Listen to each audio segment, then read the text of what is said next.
ആകാശവാണി. നമസ്കാരം. പ്രാദേശിക വാർത്തകൾ വായിക്കുന്നത് നരേന്ദ്രമോഹൻ.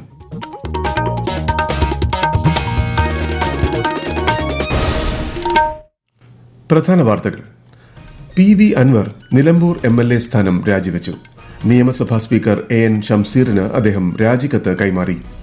സ്ത്രീകളുടെ അഭിമാനത്തെ ചോദ്യം ചെയ്യുന്ന പ്രവൃത്തികളിൽ സർക്കാർ കർശന നിലപാടാണ് സ്വീകരിക്കുന്നതെന്ന് മുഖ്യമന്ത്രി പിണറായി വിജയൻ. മകരവിളക്കിനൊരുങ്ങി ശബരിമല. പമ്പ സദ്യ ആരംഭിച്ചു. പമ്പ വിളക്ക് ഇന്ന് വൈകിട്ട്. തൈപ്പൊങ്കൽ പ്രമാണിച്ച് തമിഴ്നാടുമായി അതിർത്തി പങ്കിടുന്ന 6 ജില്ലകൾക്ക് നാളെ അവധി പ്രഖ്യാപിച്ചു. കേരള നിയമസഭാ അന്താരാഷ്ട്ര പുസ്തകോത്സവത്തിന്റെ 3ാം പതിപ്പ് ഇന്ന് സമാപിക്കും.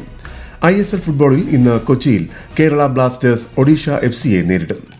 വാർത്തകൾ വിശദമായി. PV അൻവർ നിലമ്പൂർ MLA സ്ഥാനം രാജിവെച്ചു. നിയമസഭാ സ്പീക്കർ AN ഷംസീറിന് അദ്ദേഹം രാജിക്കത്ത് കൈമാറി. കാലാവധി തീരാൻ 1.5 വർഷം ശേഷിക്കെയാണ് രാജി. തൃണമൂൽ കോൺഗ്രസിൽ പ്രവർത്തിക്കുമെന്നും UDF-നായി രംഗത്തിറങ്ങുമെന്നും PV അൻവർ തിരുവനന്തപുരത്ത് വാർത്താസമ്മേളനത്തിൽ പറഞ്ഞു. 8.5 വർഷത്തെ MLA എന്നുള്ള രാഷ്ട്രീയ ജീവിതത്തിന് ശേഷം ഞാൻ ഒഫീഷ്യലായിട്ടാണ് ഇന്ന് രാജിക്കത്ത് നൽകിയിട്ടുള്ളത്. MLAയുടെ ഒഫീഷ്യൽ മെയിൽ വഴി വ്യക്തിപരമായിട്ട് ഞാൻ മെയിൽ കൊടുത്തിട്ടുണ്ട്. അപ്പം ഞാൻ കൽക്കട്ടയിലായതുകൊണ്ട് നേരിട്ടൊന്ന് കൊടുക്കാൻ സാഹചര്യമില്ലാത്തത് കൊണ്ടാണ് മെയിൽ വഴി അയച്ചത്. ഇങ്ങനെ തിങ്കളാഴ്ച ദിവസം നേരിട്ട് നൽകും എന്ന് പറഞ്ഞിരുന്നു. ഇനി രാജി സ്വീകരിക്കേണ്ട ഉത്തരവാദിത്തം ബഹുമാനപ്പെട്ട സ്പീക്കർക്കാണ്.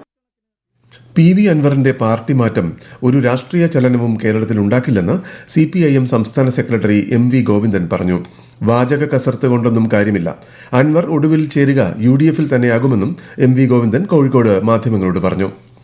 UDF-ന് നിരുപാധിക പിന്തുണ നൽകാനുള്ള PV അൻവറിന്റെ തീരുമാനം സ്വാഗതാർഹമാണെന്ന് മുതിർന്ന കോൺഗ്രസ് നേതാവ് രമേശ് ചെന്നിത്തല പ്രതികരിച്ചു. നിലമ്പൂരിൽ ഉപതെരഞ്ഞെടുപ്പ് വന്നാൽ സ്ഥാനാർത്ഥിയെ കോൺഗ്രസ് എല്ലാവരുമായി കൂടിയാലോചിച്ച് തീരുമാനിക്കുമെന്നും അദ്ദേഹം പറഞ്ഞു. നിലമ്പൂരിൽ ഉപതെരഞ്ഞെടുപ്പിന് UDF സജ്ജമാണെന്ന് മുസ്ലിം ലീഗ് നേതാവ് PK കുഞ്ഞാലിക്കുട്ടി മാധ്യമങ്ങളോട് പ്രതികരിച്ചു.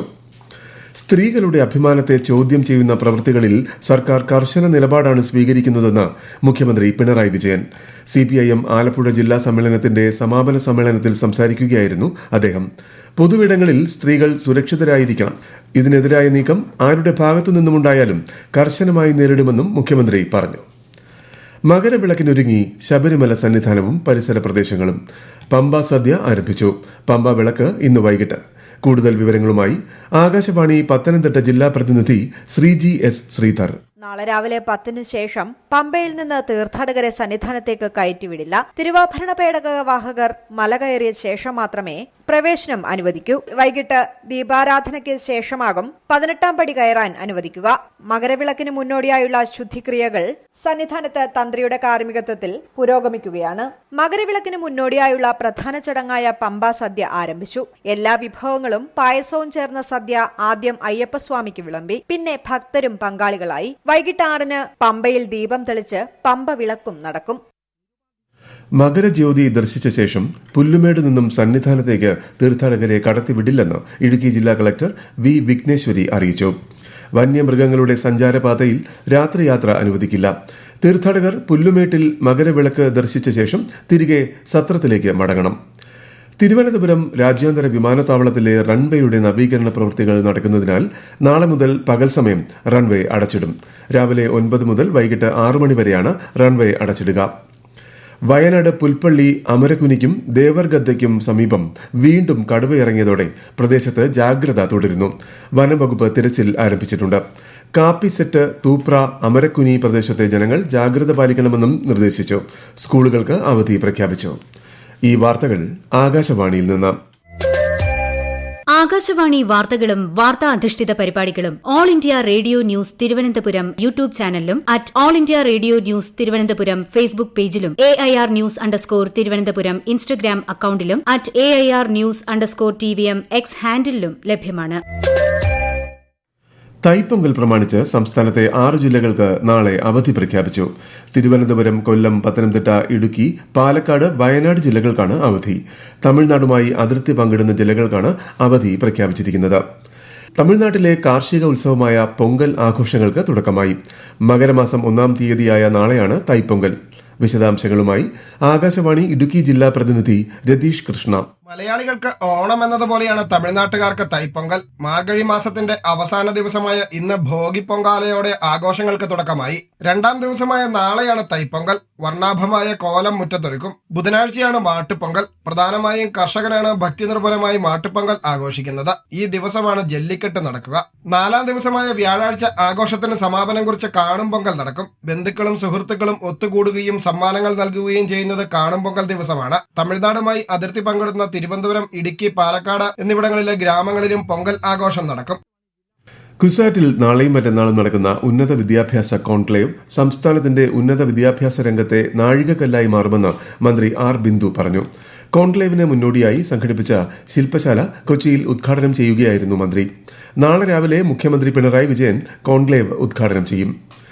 കേരള നിയമസഭ അന്താരാഷ്ട്ര പുസ്തകോത്സവത്തിന്റെ 3ാം പതിപ്പ് ഇന്ന് തിരുവനന്തപുരത്ത് സമാപിക്കും. സമാപന സമ്മേളനം ചലച്ചിത്ര താരം പ്രകാശ് രാജ് ഉദ്ഘാടനം ചെയ്യും. കൂടുതൽ വിവരങ്ങളുമായി ആകാശവാണി തിരുവനന്തപുരം ജില്ലാ പ്രതിനിധി രജു കോലിയക്കോട്. 7 നാൾ നീണ്ട കേരള നിയമസഭ അന്താരാഷ്ട്ര പുസ്തകോത്സവത്തിനാണ് ഇന്ന് കൊടിയിറങ്ങുന്നത്. സ്പീക്കർ AN ഷംസീർ അധ്യക്ഷത വഹിക്കുന്ന സമാപന സമ്മേളനത്തിൽ ചലച്ചിത്ര നടൻ ഇന്ദ്രൻസിനെ ആദരിക്കും. 180ലധികം ദേശീയ അന്തർദേശീയ പ്രസാധകർ പുസ്തകോത്സവത്തിൽ പങ്കെടുത്തു. പല വിഭാഗങ്ങളിലായി 70ഓളം പരിപാടികൾ പുസ്തകോത്സവത്തിന്റെ ഭാഗമായി സംഘടിപ്പിച്ചു. 350ഓളം പുസ്തക പ്രകാശനങ്ങളും 60ലധികം പുസ്തക ചർച്ചകളും നടന്നു. കുട്ടികൾക്കായി സ്റ്റുഡൻസ് കോർണർ, ഭക്ഷ്യമേള, വിവിധ കലാപരിപാടികൾ എന്നിവയും ഇത്തവണത്തെ പുസ്തകോത്സവത്തിന്റെ സവിശേഷതകളായിരുന്നു. തിരുവൈരാണിക്കുളം മഹാദേവ ക്ഷേത്രത്തിലെ നടതുറപ്പുത്സവത്തിന് തുടക്കമായി. പുലർച്ചെ 4 മുതൽ പകൽ 1:30 വരെയും 2 മണി മുതൽ രാത്രി 9 വരെയുമാണ് ദർശനം. മഹോത്സവം ഈ മാസം 23-ന് സമാപിക്കും. 12 വർഷത്തിൽ ഒരിക്കൽ നടക്കുന്ന മഹാകുംഭമേളയ്ക്ക് UP-യിലെ പ്രയാഗ്രാജിൽ ഇന്ന് തുടക്കമായി. ത്രിവേണി സംഗമത്തിൽ അമൃത് സ്നാനത്തോടെയാണ് കുംഭമേള ആരംഭിച്ചത്. ഫെബ്രുവരി 26-ന് മഹാശിവരാത്രി ദിനത്തിൽ കുംഭമേള സമാപിക്കും. ISL ഫുട്ബോളിൽ ഇന്ന് കേരള ബ്ലാസ്റ്റേഴ്സ് FC ഒഡീഷ FCയെ നേരിടും. കൊച്ചി ജവഹർലാൽ നെഹ്റു സ്റ്റേഡിയത്തിൽ രാത്രി 7:30-നാണ് മത്സരം. ആരോഗ്യ സർവകലാശാല അത്ലറ്റിക് മീറ്റിൽ കോഴിക്കോട് ഗവൺമെന്റ് മെഡിക്കൽ കോളേജ് ചാമ്പ്യന്മാരായി. Alappuzha government TD medical college 2ാം സ്ഥാനവും മലബാർ മെഡിക്കൽ കോളേജ് 3ാം സ്ഥാനവും നേടി. ദേശീയ വോളിബോൾ ചാമ്പ്യൻഷിപ്പിൽ കേരളത്തിന്റെ പുരുഷ വനിതാ ടീമുകൾ ഫൈനലിൽ. സർവീസസാണ് പുരുഷ ടീമിന്റെ എതിരാളി. വനിതകൾ റെയിൽവേസുമായി ഏറ്റുമുട്ടും. നെയ്യാറ്റിൻകര ആറാമൂട് സ്വദേശി ഗോപൻ സ്വാമിയെ കാണാനില്ലെന്ന ചില പ്രദേശവാസികളുടെ പരാതിയിൽ അദ്ദേഹത്തിന്റെ വീട്ടിലെ കല്ലറ പൊളിച്ച് പരിശോധിക്കാൻ ജില്ലാ കളക്ടർ ഉത്തരവിട്ടു. സബ് കളക്ടറുടെ മേൽനോട്ടത്തിലായിരിക്കും പരിശോധന. പോലീസ് സ്ഥലത്തെത്തി. എന്നാൽ പ്രതിഷേധവുമായി കുടുംബം രംഗത്ത് എത്തിയിട്ടുണ്ട്. പത്തനംതിട്ടയിൽ വിദ്യാർത്ഥിനി തുടർച്ചയായ ലൈംഗിക പീഡനത്തിന് ഇരയായ സംഭവത്തിൽ കൂടുതൽ കേസുകളെടുത്ത police. Thiruvananthapuram range DIG Ajitha ബീഗത്തിന്റെ മേൽനോട്ടത്തിലും ജില്ലാ പോലീസ് മേധാവി VG വിനോദ് കുമാറിന്റെ നേതൃത്വത്തിലുമായിരിക്കും കേസുകൾ അന്വേഷിക്കുക. പെൺകുട്ടിയെ ബാലാവകാശ കമ്മീഷൻ സന്ദർശിച്ചു. കേരളത്തിൽ ഒറ്റപ്പെട്ടയിടങ്ങളിൽ വ്യാഴാഴ്ച വരെ ഇടിമിന്നലോടുകൂടിയ മഴയ്ക്ക് സാധ്യതയുണ്ടെന്ന് കേന്ദ്ര കാലാവസ്ഥാ വകുപ്പ് അറിയിച്ചു.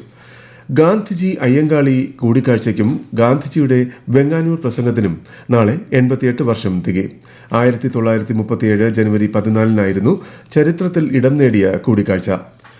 Thiruvananthapuram GV Raja sports school, Kannur sports school, Thrissur sports division എന്നിവിടങ്ങളിലേക്കും സ്പോർട്സ് ഹോസ്റ്റലുകൾ, സ്കൂൾ അക്കാദമികൾ എന്നിവിടങ്ങളിലേക്കുമുള്ള അധ്യയന വർഷത്തെ ആദ്യഘട്ട സെലക്ഷൻ ഈ മാസം 18 മുതൽ നടക്കും. 6, 7, 8 +1 ക്ലാസുകളിലേക്ക് നേരിട്ടും 9, 10 ക്ലാസുകളിലേക്ക് ഒഴിവുള്ള സീറ്റുകളിലേക്ക് ലാറ്ററൽ എൻട്രിയിലൂടെയും ആയിരിക്കും സെലക്ഷൻ. പ്രധാന വാർത്തകൾ വീണ്ടും. PV അൻവർ നിലമ്പൂർ MLA സ്ഥാനം രാജിവെച്ചു. സ്പീക്കർ AN ഷംസീറിന് അദ്ദേഹം രാജിക്കത്ത് കൈമാറി. സ്ത്രീകളുടെ അഭിമാനത്തെ ചോദ്യം ചെയ്യുന്ന പ്രവൃത്തികളിൽ സർക്കാർ കർശന നിലപാടാണ് സ്വീകരിക്കുന്നതെന്ന് മുഖ്യമന്ത്രി പിണറായി വിജയൻ. മകരവിളക്കിനൊരുങ്ങി ശബരിമല. പമ്പ സദ്യ ആരംഭിച്ചു. പമ്പ വിളക്ക് ഇന്ന് വൈകിട്ട്. തൈപ്പൊങ്കൽ പ്രമാണിച്ച് തമിഴ്നാടുമായി അതിർത്തി പങ്കിടുന്ന 6 ജില്ലകൾക്ക് നാളെ അവധി പ്രഖ്യാപിച്ചു. കേരള നിയമസഭ അന്താരാഷ്ട്ര പുസ്തകോത്സവത്തിന്റെ 3ാം പതിപ്പ് ഇന്ന് സമാപിക്കും. ISL ഫുട്ബോളിൽ ഇന്ന് കൊച്ചിയിൽ കേരള ബ്ലാസ്റ്റേഴ്സ് ഒഡീഷ FCയെ നേരിടും. പ്രാദേശിക വാർത്തകൾ കഴിഞ്ഞു. അടുത്ത വാർത്താ പ്രക്ഷേപണം ഉച്ചയ്ക്ക് 12:50.